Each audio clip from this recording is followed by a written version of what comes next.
Be having a good evening, man. Hey, I guess we can. I guess we all can agree now that I guess the crap has hit the fan.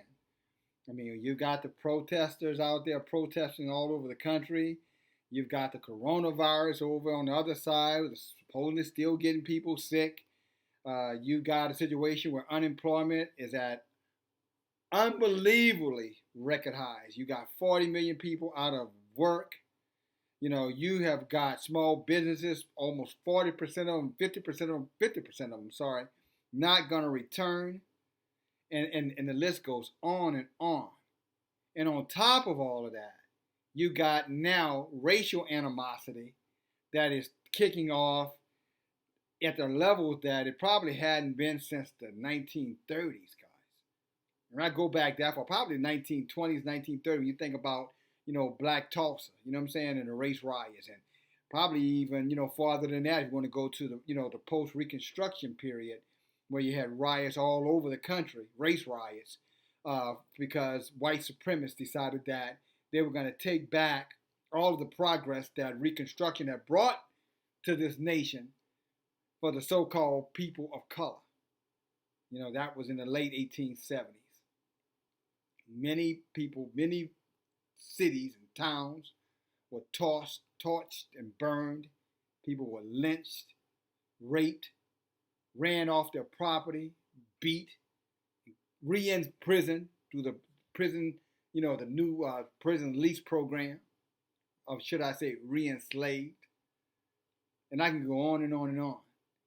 And now with this mayhem that's going on out in the streets, and depending on who you ask, just, unjust, I think at this point, really, what does it matter? In the bigger scheme of things, the people are just trying to be heard. And for, hundreds of years in this country, the minority group just hadn't listened. At least not as a block, as a majority block. Individuals, yeah, you've always had your outliers who have put their lives on the line for justice, and they're genuine people who love, they love life, and they respect the right of the life of others. But unfortunately, that's a very, very small number in this majority group. And just like we saw with Brother George, they have had their foot on our necks, talking about the so-called Negro here in America. We know they're Hebrew Israelites, but they've had their feet on the foot on our neck for a long time, 400 plus years and counting. To the point now that they put their foot or knee on the wrong neck of the wrong black man at the wrong time, under the wrong circumstances, and therefore now you have outrage. So for you guys who are saying, why are you taking this approach? Why are you going that route? That's not going to solve anything. Guys, look, you're probably right. But we know one thing. If you keep doing the same thing over and over, expecting a different result, isn't that called the definition of insanity? Haven't we been protesting and crying out and doing great speeches and, and great petitioning, marching on Washington, marching anywhere, Million Man March, every kind of march you can for justice, so-called Black Life Matters, All Life Matters. I mean, we've kind of done everything under the sun. And at the end of the day, still got their foot on our necks and holding it there until we can't breathe. I can't breathe. You're burning down your communities, so they say. I took some time today and I started thinking about that. I said, burning down our communities, burning down our communities. And then I said, well, let me think of some communities, that were our communities. In other words, we owned those communities. We had businesses. We owned the businesses in those communities, the homes in those communities, the schools in those communities were our schools, the hospitals were our hospitals. You follow me? All those things inside of the movie stores, the drug stores, all the services, health insurance, you name it, were our communities. And I started thinking, guys. And guys, guess what? I came up with Black Tulsa, right? I came up with Rosewood. And then all of a sudden, guys, I started to draw blanks, man. And I know there were other communities and riots wiped out small, communities in New Orleans and Birmingham and Memphis, Tennessee, Louisville, Kentucky. You know what I'm saying? Little Rock, Arkansas. You follow me? Some of the smaller cities in Texas, Houston. But I don't know all those names. But I do know this: they're no longer here. They're gone. And then I stepped back and I realized the reason I had a hard time trying to figure out what these cities were is because guess what? They were destroyed. And they was destroyed by your government and those who run the government for gain, for filthy lucre. Gentrification, moving out into the suburbs, robbing the cities and moving out to suburbs, slumlords, ghettos, unemployment, high rent, no services, violent police officers, vicious judicial system, running highways through small mom and pop towns so that the people would just pass right over their businesses. Pretty much strangle them out of existence. And then on top of that, to make matters worse, if they could be worse, you get the President of the United States.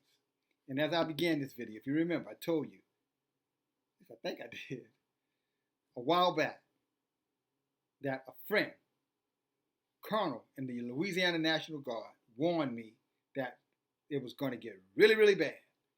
And I remember sharing some of that. I remember sharing that with some of you guys. And I remember, let's see if I time.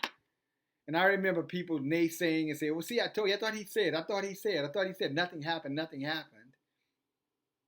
Well, I didn't make that up. And I did. I didn't solicit the information. The information was shared with me voluntarily. I just asked the guy how was everything going. He said it's about to get really, really bad. About 6 weeks ago. Go back, check my archives. It's there. And again, some of you guys, he doesn't know what he's talking about. He just another guy. I was talking about the tanks and military in Boston. Nah, prove it. Okay. Well, can I prove it now? Will you allow me to prove it? Will you allow me, as one of many voices, crying out, forewarning us, as men of Yah should, to the people of Yah, and all others who want to listen, will you grant me the opportunity now to bring forth a witness that everything you heard me talk about, what was coming with the National Guards in this country, in a city and town near you, will you grant me now an audience?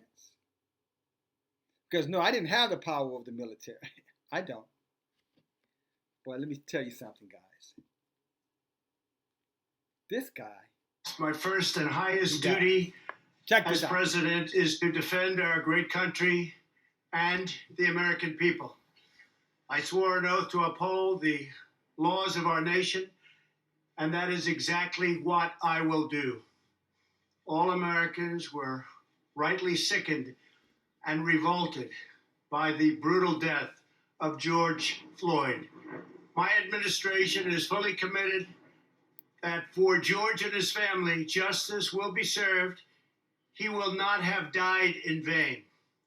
But we cannot allow the righteous cries of peaceful protesters to be drowned out by an angry mob.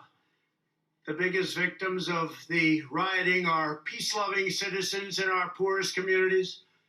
And as their president, I will fight to keep them safe. I will fight to protect you. Not my president. I am your president of law and order and an ally of all peaceful protesters. But in recent days, our nation has been gripped by professional anarchists, violent mobs, arsonists, looters, criminals, rioters, Antifa, and others. A number of state and local governments have failed to take necessary action to safeguard their residents. Innocent people have been savagely beaten, like the young man in Dallas, Texas, who was left dying on the street, or the woman in upstate New York viciously attacked by dangerous thugs. Small business owners have seen their dreams utterly destroyed. New York's finest have been hit in the face with bricks. Brave nurses, who have battled the virus are afraid to leave their homes. A police precinct has been overrun here in the nation's capital. The Lincoln Memorial and the World War II Memorial have been vandalized. One of our most historic churches was set ablaze. A federal officer in California, an African-American enforcement hero, was shot and killed. These are not acts of peaceful protest. These are acts of domestic terror. The destruction of innocent life and the spilling of innocent blood is an offense to humanity and a crime against God. America needs creation, not destruction. Cooperation, not contempt. Security, not anarchy. Healing, not hatred. Justice, not chaos. This is our mission, and we will succeed. 100%, we will succeed. Our country always wins. That is why I am taking immediate presidential action to stop the violence and restore security and safety in America.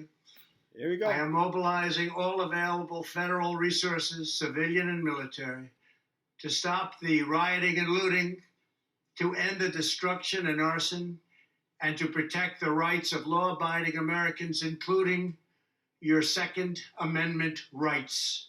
Therefore, the following measures are going into effect immediately. First, we are ending the riots and lawlessness that has spread throughout our country. We will end it now. Today, I have strongly recommended to every governor to deploy the National Guard in sufficient numbers that we dominate the streets. Mayors and governors must establish an overwhelming law enforcement presence until the violence has been quelled. If a city or state refuses to take the actions that are necessary to defend the life and property of their residents, then I will deploy the United States military and quickly solve the problem for them. I am also taking swift and decisive action to protect our great capital, Washington, D.C.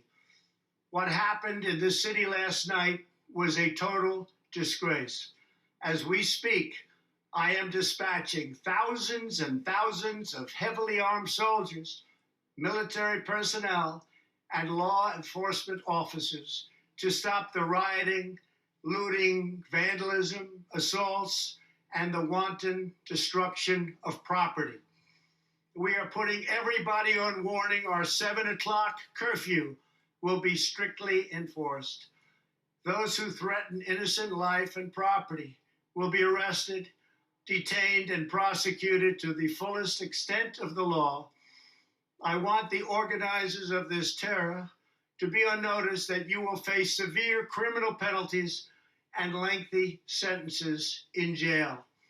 This includes Antifa and others who are leading instigators of this violence. One law and order, and that is what it is. One law. We have one beautiful law. And once that is restored and fully restored, we will help you, we will help your business, and we will help your... If you believe that, I got some oceanfront property in California that I'll sell you real cheap if you believe the last thing he said, that lie. But now do you believe me? And guys, this has been set, guys. This has all been arranged. The coronavirus, social distancing, causing mayhem, setting this stuff up. I mean, there are people putting bricks and stuff in the streets and the communities.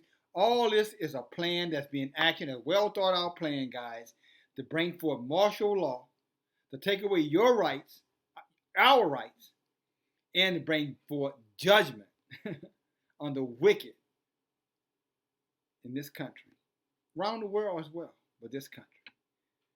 But as I said to you before, they were coming. They just were hiding. People were telling us all the time they saw these tanks and these military vehicles, and they were doing Jade Helm, these military exercises in urban areas for years. Remember? Now,